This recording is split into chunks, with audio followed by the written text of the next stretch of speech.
Meu nome é Patrícia Stanisch, eu sou nutricionista e vim aqui hoje conversar com vocês sobre a reabilitação pós-sepse, né? Nós sabemos que a alimentação está envolvida em todos os processos dos ciclos de saúde, né? Dos ciclos das doenças e também depois que elas passam, né? A importância da alimentação para a reabilitação do processo imunológico, para a retomada das atividades de vida diária, onde o indivíduo, após essa internação, muitas vezes prolongada, precisa de um auxílio nutricional. Todas as consequências causadas pela internação prolongada pós-sepse trazem alteração de quase todos os sistemas, né? Do sistema cardiológico, do sistema imunológico, onde o paciente apresenta muitas vezes fraqueza, cansaço aos pequenos esforços, dificuldade de manter a autonomia, né, de conseguir fazer suas atividades sozinho.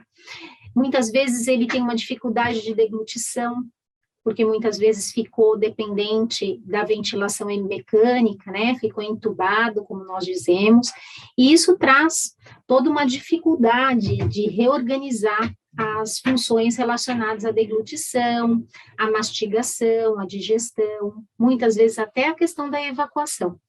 Então, eu estou aqui no dia de hoje para contar um pouco como é que nós, nutricionistas, programamos essa alimentação após a internação prolongada, né?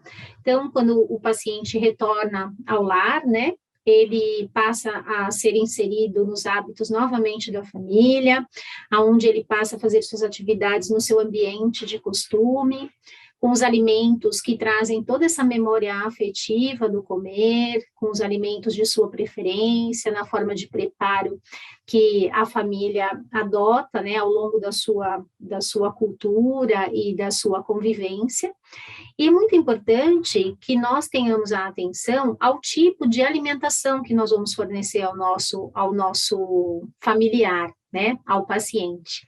Muitas vezes, a dificuldade de deglutição ou a incoordenação para fazer esse processo, desde se alimentar sozinho, conseguir porcionar a sua alimentação, até a consistência dos alimentos, a forma de apresentação. Então, esta dificuldade de deglutição pode trazer a necessidade de nós oferecermos alimentos em consistências mais macias, alimentos bem cozidos, bem picados, muitas vezes batidos no liquidificador, amassados, para que facilite não só o processo de mastigação e deglutição, mas também facilite a oferta de nutrientes, uma vez que a demanda, né, a necessidade de energia, ela é muito alta neste processo de recuperação após um quadro grave de saúde como a sepse.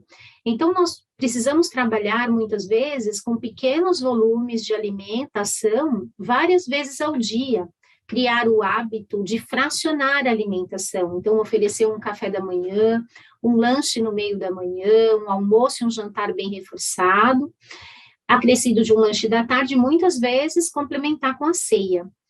Então, se nós falássemos em fracionamento, né, aqui a importância de lembrar não só do que nós vamos oferecer, em que apresentação nós vamos oferecer, mas o que nós vamos oferecer.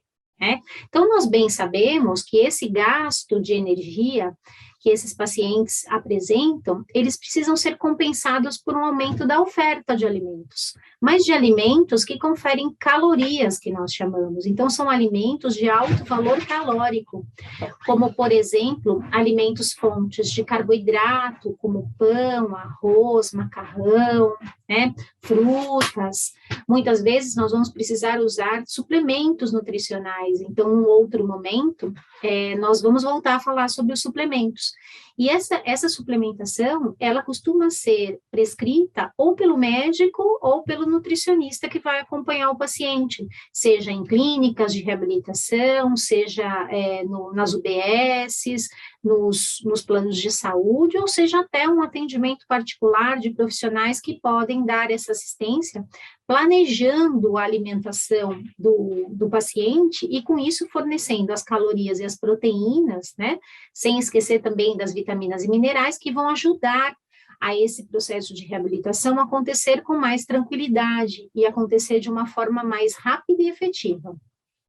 Então, pensando sobre a composição dos alimentos, né, nós falamos um pouco sobre calorias, agora nós precisamos falar um pouco sobre as proteínas, né, que nós dizemos que são os tijolos do nosso organismo, que são aquelas estruturas que nós ingerimos, né, aqueles alimentos ricos em proteínas, que vão garantir a reparação do nosso organismo, das nossas células, dos nossos tecidos, dos nossos órgãos, né? Então, a proteína traz esse efeito construtor ao nosso organismo, favorecendo esse processo de reabilitação juntamente com o processo da fisioterapia, da fonoterapia, da terapia ocupacional.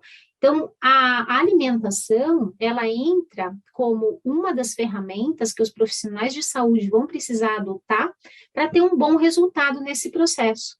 Sem o paciente estar garantido na sua alimentação do ponto de vista nutricional, nem sempre o resultado da fisioterapia é o melhor. Nós conseguimos otimizar esse desempenho quando nós oferecemos uma alimentação mais calórica e mais proteica. E falando das proteínas, nós brasileiros temos o costume de ingerirmos proteínas tanto de origem animal quanto de origem vegetal. As proteínas de origem vegetal são aquelas provenientes dos feijões, do grupo do feijão branco, preto, da lentilha, da ervilha, do grão de bico, da soja.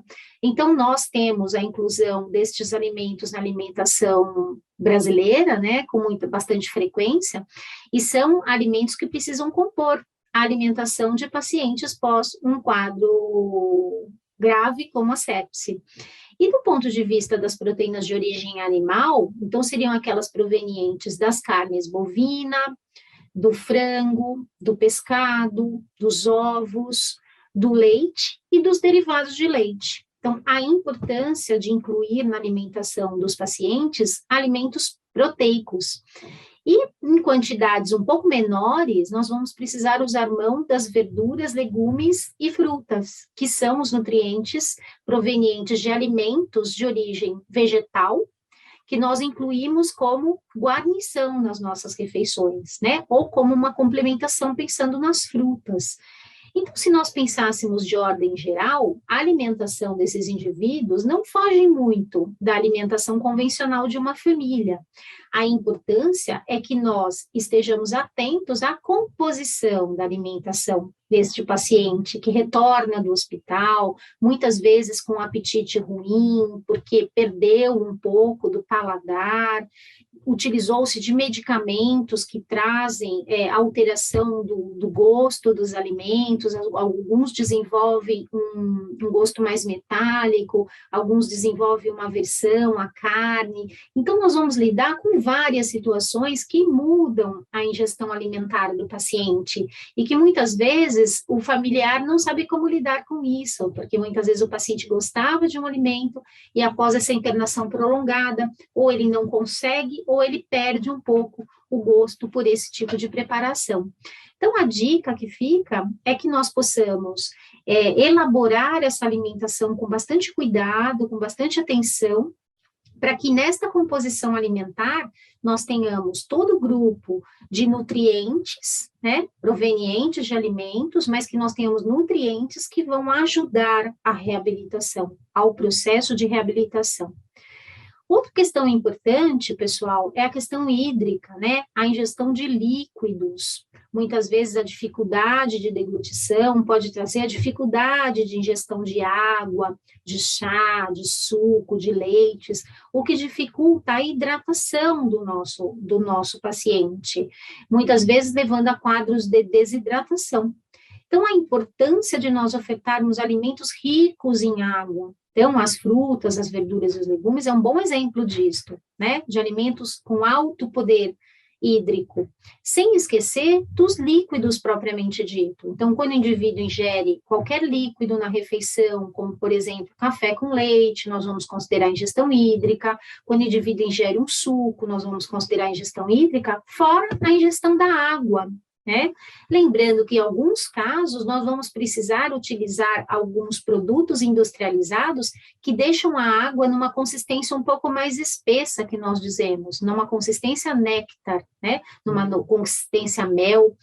E na grande maioria das vezes, quem faz a prescrição dessa consistência é o profissional fonoaudiólogo, que vai, a partir de uma avaliação funcional da alimentação do paciente, determinar qual é a melhor consistência que nós vamos poder elaborar a alimentação dos nossos pacientes.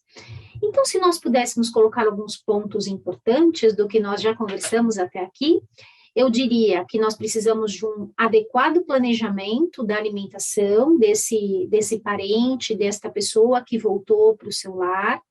Nós vamos precisar adquirir todos os insumos necessários, então as compras dos alimentos não perecíveis que nós pegamos no supermercado, que nós pegamos em atacados, nós vamos precisar organizar a compra de frutas, verduras, legumes, dos alimentos que nós chamamos de perecíveis, né, as carnes, toda a preparação do prato principal que nós vamos fazer para compor a nossa alimentação.